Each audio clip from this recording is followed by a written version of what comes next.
Dan, thank you so much for coming on the podcast today. It's first of all, it's my pleasure, but let's see if you'll still thank me when we finish. I'm sure we will. So, can you give myself and the audience a little bit of background about who you are and what you do? So maybe the best way for me to do this is to say something about why I have half a beard. I don't know if people are listening to your podcast or watching it, but if people are listening, it turns out I have half a beard.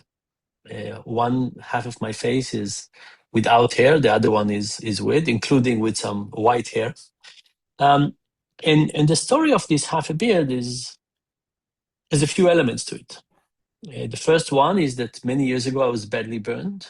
Most of my body is covered with scars, including the right side of my face. So this side of my face just doesn't have hair. And if you see from close, you can see it's not exactly Yeah. symmetrical. It's just sort of symmetrical. But the second part of the story is that for many years I shaved. In fact, I got advice to try and blend in and look less different because, when I have stubble here, it looks still different, but when I shave, it looks less non-symmetrical. And then almost 10 years ago, I went on a month-long hike. And at the end of the month, I looked sort of like this, a little bit more hair. And I looked in the mirror for the first time and I didn't like it. It's a very strange view to people who don't get used to it. It was very strange to me. And I thought, I I would never want to live with a half a beard. I thought I'll shave it, but I said, it took me a month to grow. I'll never do it again. Let me keep it for a few weeks just to get the feeling. And then two strange things happened. The first strange thing was that some people approached me and thanked me for the half a beard. Why? For example, the woman who works across the street from me left me a note in my mailbox saying that she also was burned. Her burn was on her arm, and she has never worn a short sleeve shirt. Hmm. She's always hiding her scar. And she said that me being so out there with my injury helped her consider maybe she should stop hiding. So anyway, so people reached out and said it gave them some courage to stop hiding. And I thought, okay, I'll keep this half a beard um, as a public announcement Yeah. kind of a thing. But then the really interesting thing happened about 4 months down the line when I started feeling a higher self-acceptance for my own injury. And I got injured when I was many years ago. I've been with this injury a long time, and I asked myself, why now? And I thought to all the things that the people with the injuries were telling me, and they were telling me about hiding. And I realized that for somebody like me, half shaving is also blending in. Yeah. I wake up in the morning, smooth on this side, stubble on this side, and the act of half shaving is also an act of looking less different. And letting go of that was incredibly healing. Now, why am I telling you all this? One is so that people who are watching don't keep on wondering what is this half a beard thing about. But the second thing is that this is for me what social science and behavioral economics is about. It's about the things that we think are actually good for us, but are not, or the other way around. Like, here I am, a social scientist, and for a long time I shaved. I thought it would be a really good idea to blend in, to look less different. And I failed to understand this really important concept of self-acceptance and the role of hiding in terms of the influence on myself. I thought about other people. I don't want other people to say anything and so on, but I did not think about self-acceptance. So for me, social science is about discovering these half a beards, discovering these things that our intuition is not pointing us in their direction. And I think that in your world, when we think about security and fraud and so on, we have a lot of those elements that don't fit Yeah. with their intuitions. We think one thing, something else is happening. That's why we get into trouble. In your world, the trouble is not just having an awkward discussion of something. The trouble could be losing somebody's life savings. So that's a little story about me and a little bit about how I view social science or behavioral economics. Interesting. I like that your background has played that you've had to re-examine your own views on things based on your own experience. I think it's something as humans we often don't I don't know. At least I'll rephrase it. In my friend group and people that I know, we often seem to not want to self-reflect and self-examine. What am I thinking, and why am I thinking this? Yeah. The reality is that we are really magnificent creatures. We are very interesting. We're very quirky, very odd, and it's really fun to try and understand ourselves. Puzzling, we're capable of poetry and love, and we're capable of hurting other people and hate. I mean, it's a very, very interesting, complex system. So, in your book Misbelief, I think the subtitle is "What Makes Rational People Believe Irrational Things." Why, let's kind of deconstruct that or talk about that, because I look at scams and fraud from the perspective of we see something, and externally, it's one of those things where externally, when we look at someone who's been scammed, we say, "Oh, well, gosh, that's totally irrational. Why would we victim blame and say, well, why would you believe that? That's ridiculous." So clearly, and then we think to ourselves, it's like, well, that would never happen to me. And lo and behold, there's probably no one that I've talked to that hasn't been conned out of something. Maybe it's only been $5, uh, or significantly larger, or has done something like, I clicked that phishing link that I should have clicked on. I should have known better. So there's Yeah. clearly, we think we behave rationally, but we don't, and things seem to be able to influence the way we think more than we realize. Yeah. So there's an overlap with things about misbelief, and there are things that are different about this world. But in the world of misbelief, and the question is, what gets people to wake up in the morning and say, I want to start believing that there's a cabal in charge, Yeah. right? I want to believe in some dark force who is controlling things and very powerful and so on. And the story is very interesting, and if people have time, I recommend the book. But the first step of this is stress. And I don't mean the kind of stress that says, gee, I have so many emails, I don't know how I'll manage them. I mean the kind of stress that says, I don't understand the world. So, for example, there's a beautiful study that looks at tribes that fish, fishermen, Mm-hmm. and they compare fishermen who fish in lakes to fishermen who fish in the ocean. Which one has a more stable environment? The lake. The lake is basically the same every day. Fluctuations are very small over a long period of time.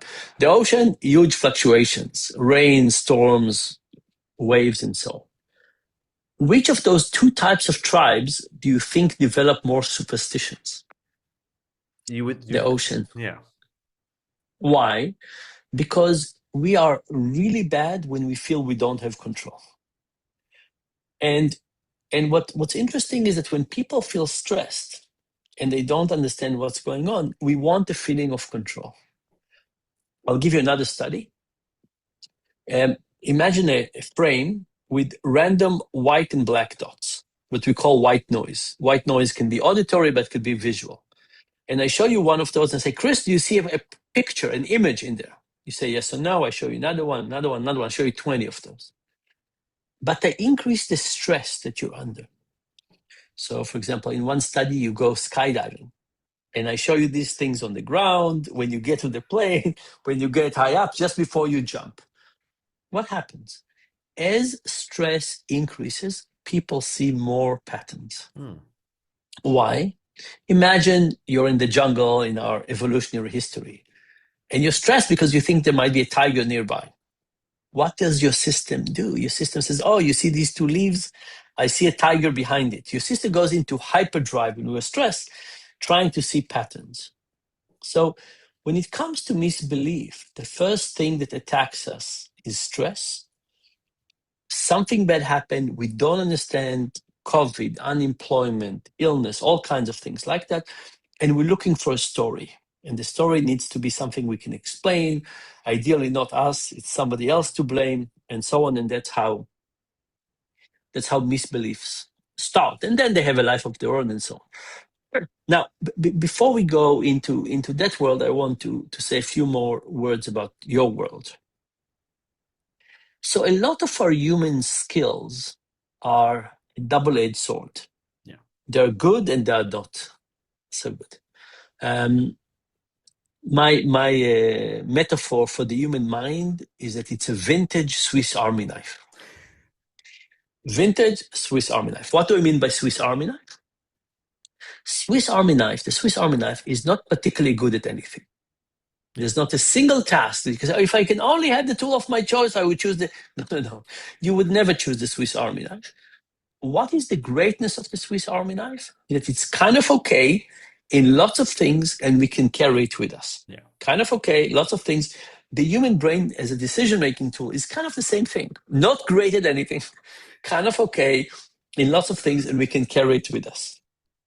But when I use the term vintage Swiss Army knife, what I mean is that our Swiss Army knife, our set of tools for making decisions, were forged in our revolutionary history.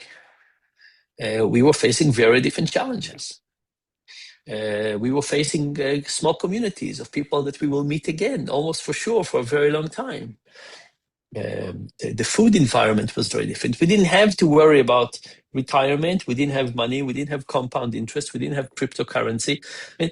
So we still carry with us this vintage Swiss Army knife, only now we face very new challenges. And guess what? Our tools are not ready for those tasks. And there are people out there that are trying to take advantage of us.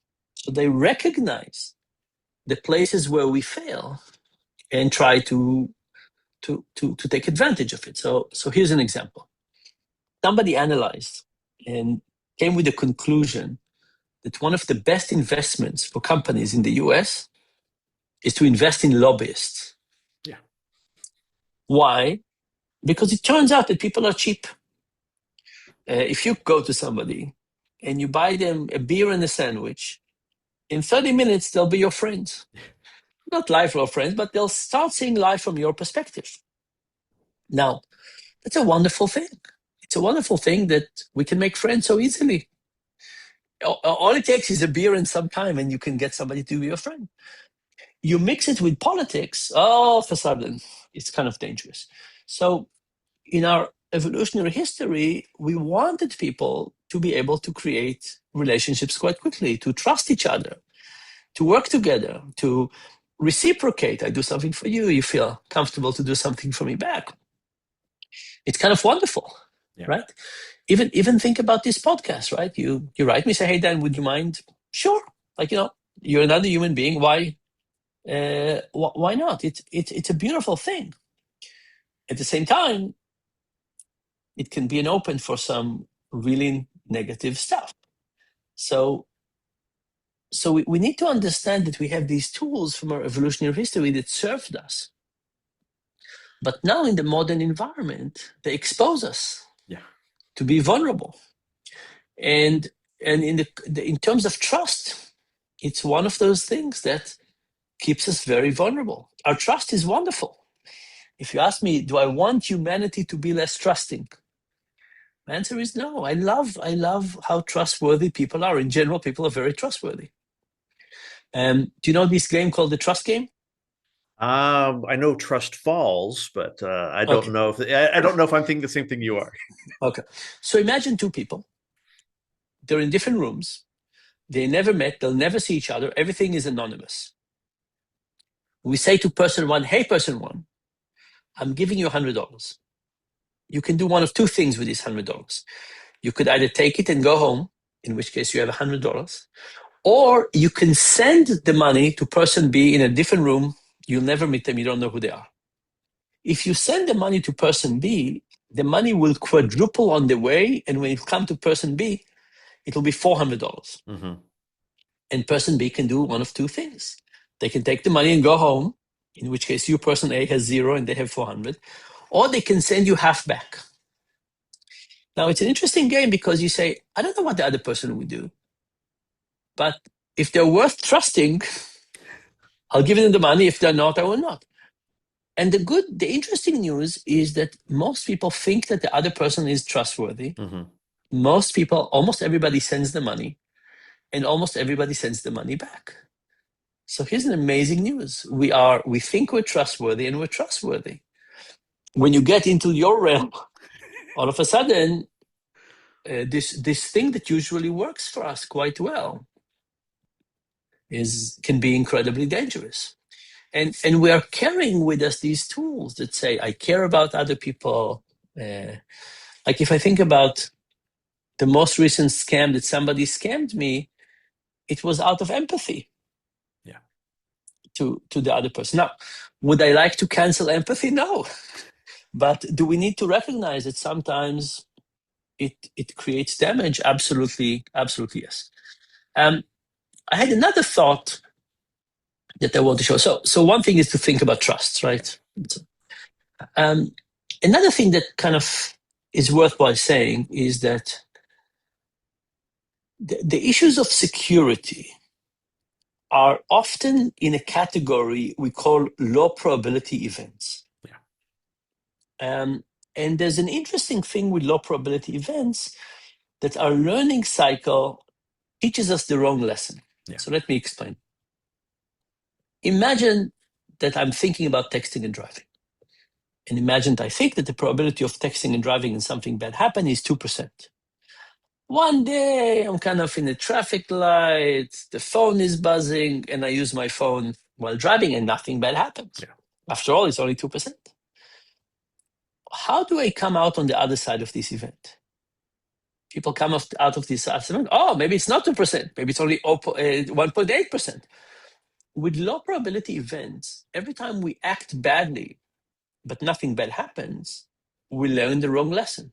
Mm-hmm. We become comfortable. We say, hey, the world must be okay. So when I think about people who are using weak passwords or checking, doing all kinds of things that are not safe, every time that they do something that is not safe and nothing bad happens, people get the false sense of security. Oh, it's not really that dangerous. Look at me. I wrote my password on this napkin in my phone and took a picture of it and uploaded it to the cloud, and nothing bad happened. And every time we do something that we shouldn't and nothing bad happened, we learn the wrong lesson, because at the end of the day, we learn from experience. Mm-hmm. And the feedback mechanism of experience is not a good teacher. So what is all of this to say? It's to say that we are fallible in very specific, predictable ways. I called my first book Predictably Irrational, because I wanted to emphasize the notion that we're not irrational in random ways. There are ways in which we're all irrational in the same way. And what's happening is that this is who we are. Now the question is, are we going to change? And the answer is no. We're not going to change. And the people who are thinking about security need to understand that we are fallible. Like in the same way that you can't come to somebody and say, be cold resistant. Yeah. No, we build refrigerators, we build heaters, we build sweaters, we build things to overcome our body limitations. In the same way, people are not going to be perfectly rational. Yeah. We are who we are, and we need to create systems that accept us as who we are, and then build in a way that helps us overcome our, like, I don't want people to be scammed. Yeah. But I want to build systems where people cannot be scammed given what people are, not systems that assume people are perfectly rational and then expose them to risk. So like in terms of building systems, it makes sense for, let's use your analogy of passwords. We could do password managers, and then we've got a system that will produce complex passwords, remember them for us, so that we don't have to have that cognitive load of, gee, I've got to remember 8,000 16-digit passwords that are totally random because I can't create things that are random. Okay, so we could build a system there, but how do we build systems on the psychology side when it's in-person interactions, when it's the human interactions? It's not like we're gonna, okay, every time I talk with somebody, I've got this, did they smile? Did they did they ask me, were the questions that they asked too personal, because we're not all the Yeah, same being, we don't all operate the same. How do we build the systems on the yeah. squishy side? So let's not call it squishy, but because I think it's a hugely important part of us. Hmm. It's a bit more difficult, but it's a hugely important part of us. So I don't think it's impossible. So what is impossible is to get somebody to be on alert all the time Yeah. about every person who's smiling at them. Because again, most of the time people who just smile will be fine, Yeah. right? If every time somebody smiled at me it was a scam, we would learn. But if it's 0.5% of the time, or 1% of the time, I'm not going to be on full alert. Oh, they smiled. Let me be on alert. So can we think about systems that do this? And I think the answer is yes. So I recently met a startup that creates a little window on the side of your, let's say, Zoom, Hmm. and they do a lot of background checks on people. So they can say, oh, the LinkedIn profile of that person doesn't seem to fit their picture. Yeah. Or I saw an interesting demonstration when they say, this person is using urgency. When people are using urgency, it's a signal, and they propose, please ask them this question. Hmm. Um, there's a terrible story that a lot of planes from Korea used to crash, and one of the reasons they used to crash is respect. You have a junior pilot and a senior pilot, and you think to yourself you have two pilots, but you don't have two pilots, because the junior pilot will not say anything to the senior pilot. Similarly, when you sit next to somebody on the car and you talk to them, there's no problem with attention. When you talk to somebody on the phone, you're actually at an increased risk of getting into accident. Why? Because if you sit next to somebody and the traffic is high or something is happening, you feel perfectly okay stopping talking and putting all your attention driving. But when you talk to somebody on the phone, they don't know what's happening. Yeah.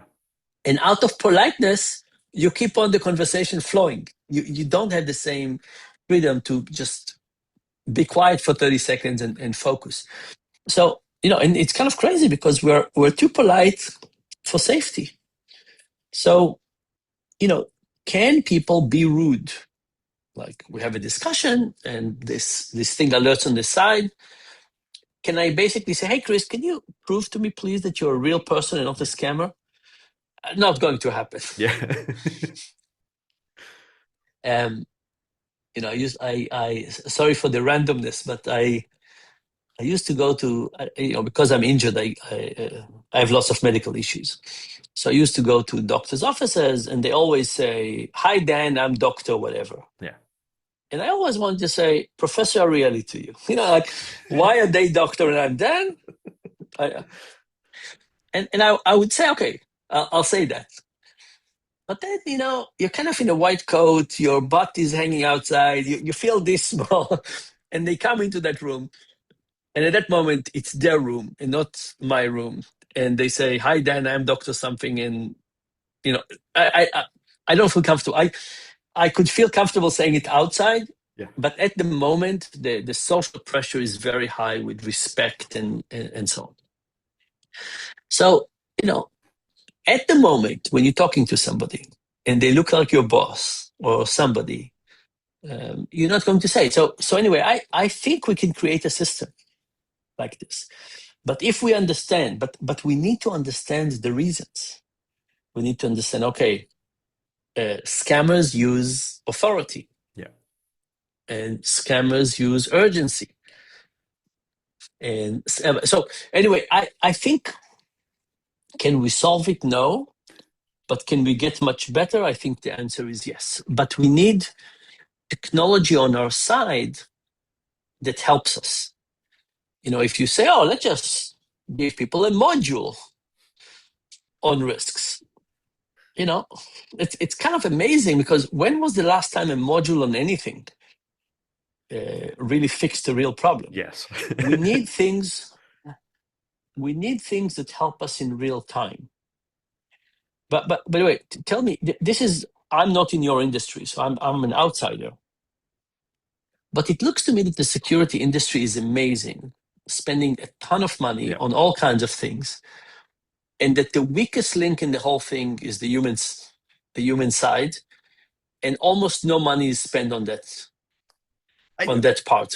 Tell me if I might be wrong, but that's what it looks to me like. I wouldn't say that. I would not make the statement that no money is spent on the human side. I but I agree with the premise that there's a technology side, and I think the reason is like it's more rational. And the human side, I can tell one person, explain something to one person, they go, oh, yeah, I get it. I explain it to another person and they don't get it because they haven't had the same life experiences. And every human is different. Every person responds differently to different situations. And, it's harder to manipulate technology than it is to manipulate people, which kind of pushes back. I wanted to ask the question, and I've always often talked about authority and But but urgency. just but you do agree that the amount of money spent on the human side is disproportionately too low. It appears, yes, from my perspective, it's just disproportionately low, and I don't think it's because people don't want to. We don't. Let's just do technology and technology solution. I just don't think that there is a good, proven, consistent way to help humans be more safe. I disagree with that. I just I don't think know that I think that people in the technology world just don't understand social science. that. We are focusing a lot on all kinds of Yeah, elements to do that. I think that the IT people have mostly closed themselves off from the rest of the organization. But by the way, I'll tell you something else. I hope it's okay. But I teach at Duke University. Mostly our IT people, I think, are looked at as our enemy. yeah, They just make our life difficult. And what's interesting is they don't think it's their responsibility to recruit us to help them. They force us to change things, and double authentication and software that doesn't work and things that happen all the time and yeah, random times, and it's a real pain. Nobody from the IT system has, at least at my institution, has ever come to us and say, thank you for doing this. This week, we blocked X amount of yeah, things on your account. Here is what we've done for the university. Your help is, I'm very happy to walk around campus and pick pieces of trash and talk to students and do all kinds of things for the university. But the way that IT think about itself is not about having to recruit me to help. They just create these rules yeah, that force me. And there's a very, very nice result on something called operational transparency. So imagine three conditions. Condition one, you search in a travel website, you press enter, boom, you get the results immediately, as immediately as possible. yeah. Condition two, you search, you press enter, you get the black screen and the wheel of death. You wait 12 seconds, you get the results. Condition three, you type, you press enter, and you wait 12 seconds, the same 12 seconds, but those 12 seconds are filled with we're searching United, we're searching American, things are moving on the screen, optimizing the results for you. What happens now? When people get the results quickly, they're happy. Yeah. When they have to wait 12 seconds, they hate it. When they wait 12 seconds, but those 12 seconds are filled with we're searching United, we're tailoring the result, people are happier than if they didn't wait at all. That's it. Like Why? Because psychology. all of a sudden you say, my goodness, what have they done for me? It's unbelievable. Like, I'm so grateful. The algorithm, look at Yeah. this. Look what it did. Now,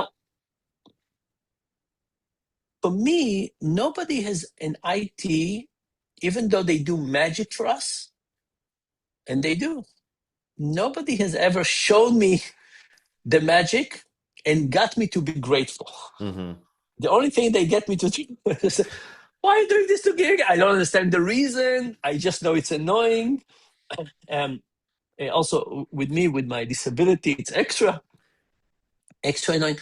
But the point is that I think that there is something about the technology world that is not taking human nature into account. They don't take into account IT at Duke doesn't take us as humans, that says these people are allies. Yeah. Let's help them see why we want a minute of their day from time to time. It all looks so random and capricious, and like, why is this happening? Why is it? And then I also don't think that they think about psychology in being attacked either.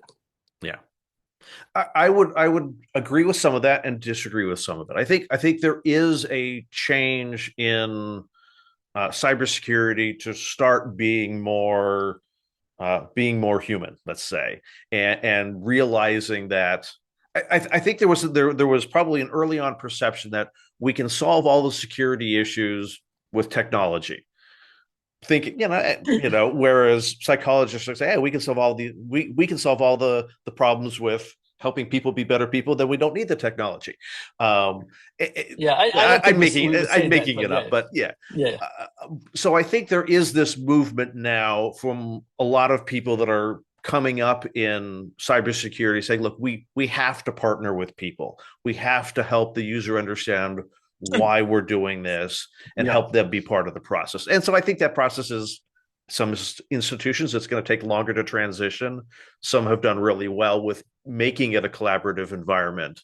Uh, yeah, and then you get some organizations that try to make it collaborative and it kind of backfires of like, hey, take these take this hour-long course on no, cybersecurity and like everybody hates yeah, that.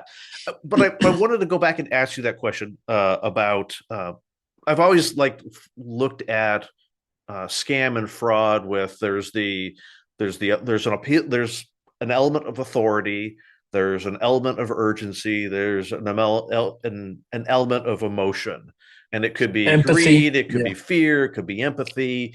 Why is the authority element, like, why are we wired to respect authority in the way that you're talking about, like with Korean Airlines and in other areas? Clearly, I see in scams is, hey, I represent this entity, and all of a sudden, like, oh, okay, I'm going to listen to you. yeah. So we don't always respect authority, but there are some areas Mm-hmm. where we certainly respect authority, and it's particularly the case when the environment is not our environment. Like, if somebody came to your house and started, giving you commands, Yeah, it will be very different. I'm not saying, like, you might be so baffled. yeah.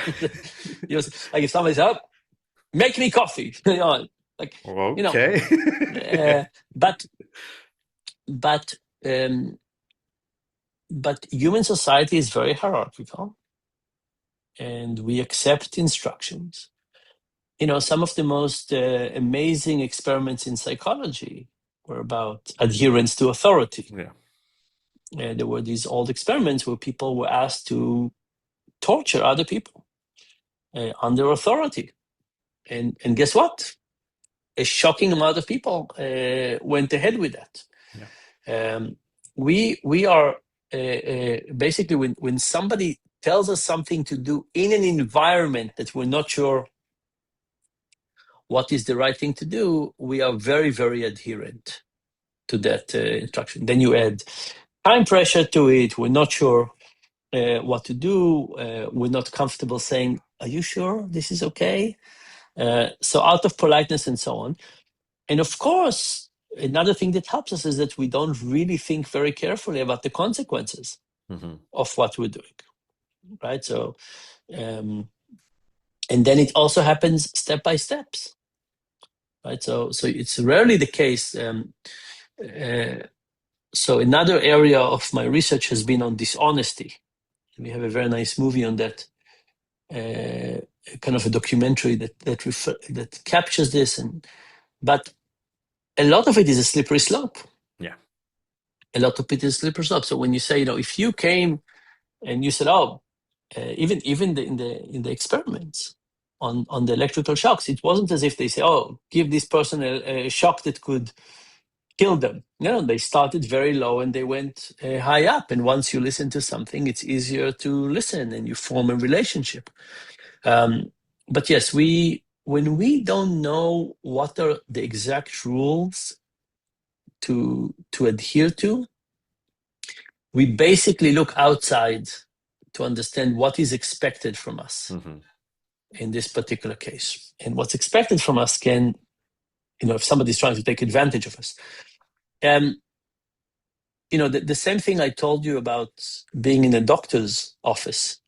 In the doctor's office, like you can say, "Oh yeah, I'll tell them," or so many people, they go to the doctor and the doctor says, "Do you have any questions?"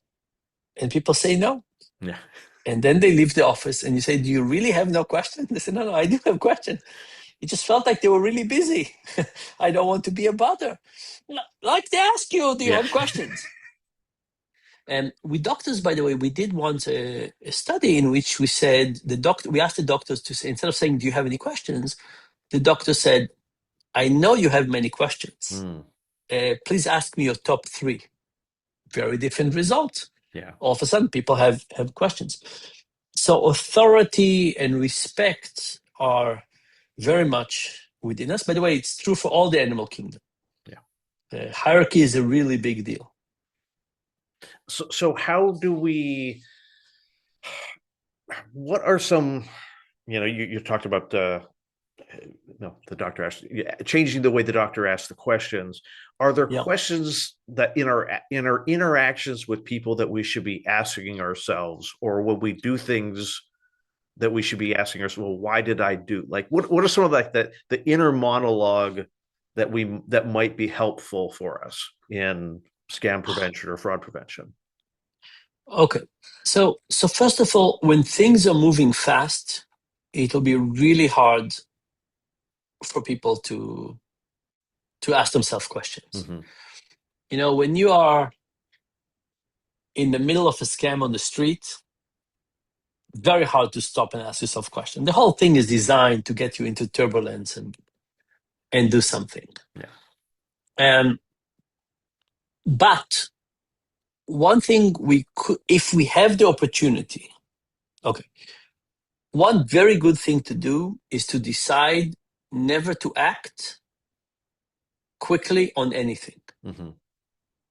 On anything, and have it as a rule. Not saying, "Oh, yes and no." Say, nothing. I will not act on anything within less than 3 hours. I get a request, I get an email, so on. You can create a rule for yourself, and it's important the rule will be everywhere. If you have to say, "Oh, I usually act very quickly, but in this case, no." Yeah. The other thing that I would say is what is called take the outside perspective. So again, in the medical scenario, we ask people, "Here's the situation, you just got diagnosed by a doctor. Would you ask for second opinion?" People say no. If it was a friend of yours in the same situation, would you advise them to get a second opinion? Absolutely Yeah. yes. What's happening is that our cognitive part of our mind knows that we're in a dangerous situation. Our emotional part is too embarrassed, feel pressure, and so on. When we give other people advice, we're more cognitive than emotional.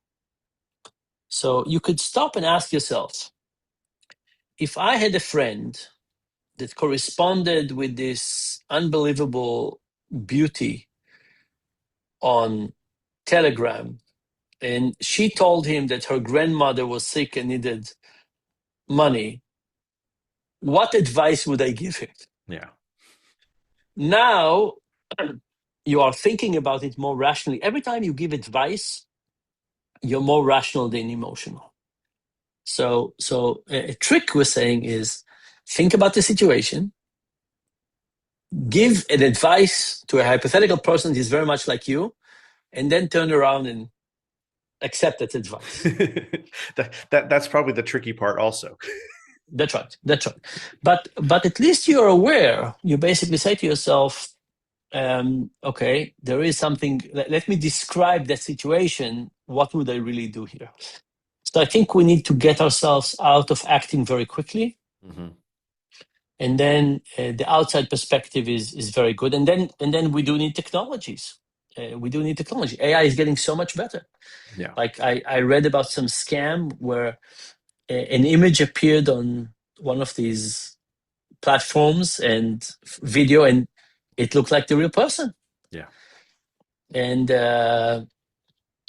where do you stop? And of course, a ton of scams with voice Yeah. and so on.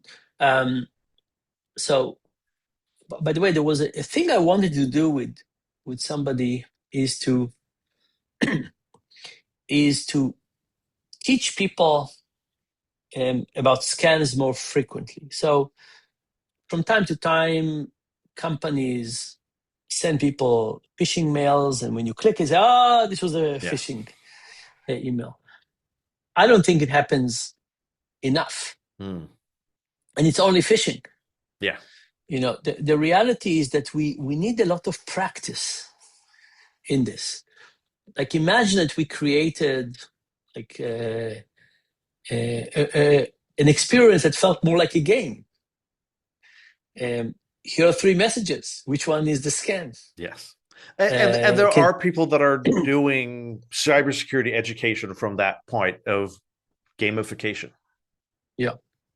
I had one other. But it needs to be frequent. It cannot Yeah. be a module once a year. Yeah. It needs to be a little bit every day, and you need to feel that you're getting better at it. I'm learning. I'm figuring out. I understand the nuances. So it's the term gamification is a very broad term, Yeah. but it needs to be something that is fun and not the standard security module. Yeah. Can I end with asking I'm going to frame it as a personal question. Are you okay with that? Sure. So, I'm trying to think of like I know like once we start, you talk about like giving people advice. So if I give them, hey, if you ran across someone doing this, what is the advice that you would give? Oh, then I think I can think from a rational perspective, and Mm-hmm. um, is part of that that we don't actually ask those questions is because we're uncomfortable with, and I'm going to use your example, with how we look. That we're, Mm-hmm. I want to shave one side of my face so I fit in. I don't want to Yeah. ask questions that make me look weak or different. I want to blend into the crowd, not stand out. Is that Yeah. part of why we don't, in these sort of situations, we don't go to outside sources?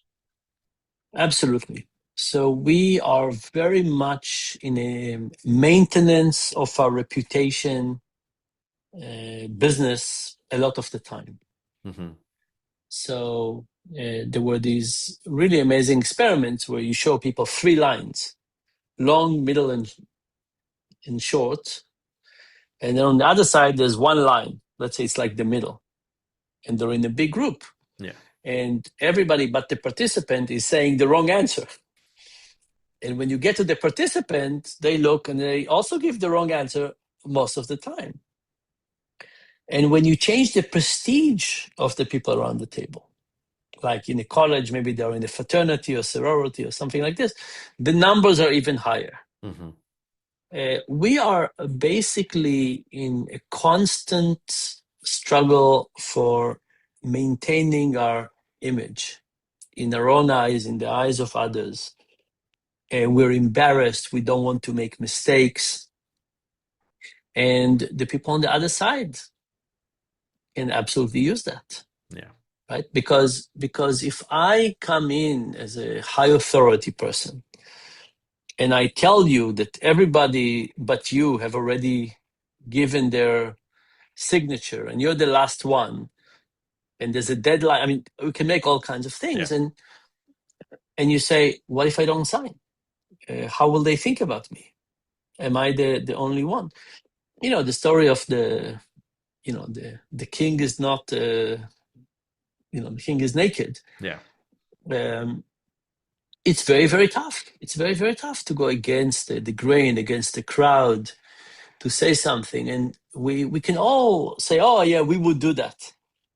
But at the moment, you're like me in a white coat, in a lot of social pressure in front of other people.